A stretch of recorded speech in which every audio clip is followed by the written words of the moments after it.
আপনি কি এই তিনটেই নেবেন? হ্যাঁ, তিনটেই নেব। দেন ভাই। ভাইয়া নেন। কয় টাকা হয়েছে ভাই? 3000 টাকা ভাই। ভাই আপনার বাসাটা কোন জায়গায় জানো? ভাই আমার বাসাটা তো অনেক দূরে। ও আচ্ছা ভাইয়া, ঠিক আছে, তাইলে আবার আসবেন। আচ্ছা ভাই, আসবো। শালার কাস্টমার তো খুব সুন্দর কাস্টমার। 1 2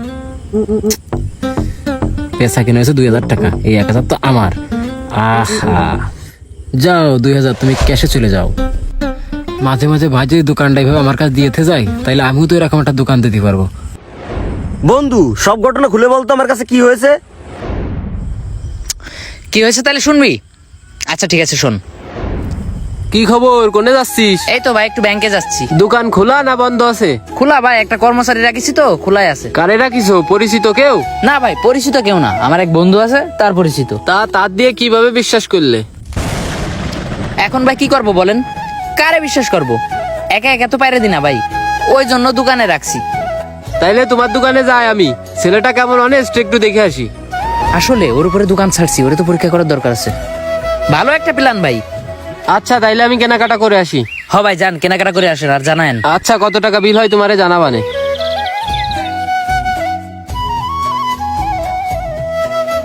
টাকা রে টাকা, টাকা রে টাকা, টাকাই টাকা।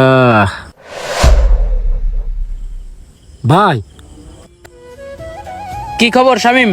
এই তো ভাই ভালো। বেচা কিনা হলো কিছু? না ভাই, আজকে তো বেচা কিনা মোটেই নেই, কাস্টমার এদিকে আসেই না। তারপরেও 2টা ডাইকে ঢুকে 2000 টাকা মাত্র বেচা কিনা করেছি। 2000 টাকা বেচিছো? হ্যাঁ ভাই। আচ্ছা ঠিক আছে, তোমার ওই আতার বাইরে একটু বিকালে আসতে বইলো, একটু কথা আছে। হ্যাঁ ঠিক আছে ভাইয়া। দুনিয়া। এখন বল, দোকানের কর্মচারী যদি এই স্বভাবের হয়, তাহলে দোকানটা কি চলবে? বন্ধু, আমি তোরে বিশ্বাস করে ওরে রাখছিলাম। প্রথম 2 দিন খুব ভালো সার্ভিস দিছে, কিন্তু লাস্টে আমার কাছে ধরা খেয়ে গেছে। ভাই, কাজটা কি তুই ঠিক করলি? তোরে উপকার করে কি আমি ভুল করছি? বল আমার দোষটা কি? কেন এমন করলি তুই? আমার মাথাটা নিচে করে দিলি তুই।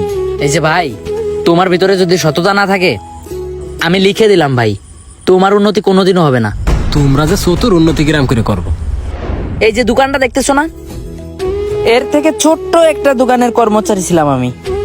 শুধুমাত্র সততার কারণে আর কঠোর পরিশ্রমের কারণে এই বয়সে এরকম সুন্দর একটা দোকান দিতে পারছি। তো যাই হোক ভাই, আমি তোমারে চাকরিতে জয়েন দিয়ে ক্ষতি করে ফেলছি, আমি আর নিজের ক্ষতি করতে চাই না। যাও ভাই, তুমি যাও যাও। একটা ব্যবসা প্রতিষ্ঠান পবিত্র একটা জায়গা। একটা ব্যবসা প্রতিষ্ঠান বড় করা ও টিকিয়ে রাখা যে কতটা কষ্টকর, এটা শুধুমাত্র সেই জানে যে একটা ব্যবসা প্রতিষ্ঠানের মালিক। ব্যবসাকে টিকিয়ে রাখার জন্য অনেক দোকানদার আছে এমন, যারা বেচা কিনা না হইলে না খেয়ে থাকে, আর সেই স্বপ্নের প্রতিষ্ঠানগুলাতে কিছু অসৎ কর্মচারী ঢুকে ক্ষতি করতে থাকে।